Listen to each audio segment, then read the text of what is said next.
Oops, this is not your typical funny video because this is about Noli Me Tangere and El Filibusterismo. Now, let's start with Nole Me Tangere. First with its pronunciation.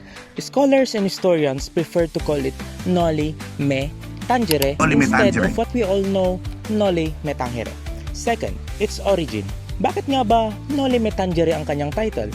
Noli Me Tangere came from the Latin text of the Bible which means that touch me not. It was Jesus' statement to Mary Magdalene during his resurrection and that is according to John. Pero ang tanong ngayon, ano nga ba dapat ang hindi hawakan? Results referring to the social cancer that is happening currently during his time. That is why he said, if this social cancer was being touched, ay mas lalo itong lalala. Kaya naman sabi niyang, touch me not. Now, let's go to El Filibusterismo or in short, El Fili. El Fili was written by Rizal in the different places.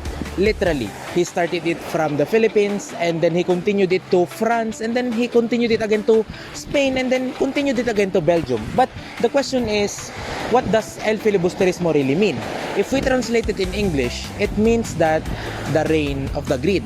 But the question now is, kanino nga ba dinedicate ni Rizal ang El Filibusterismo?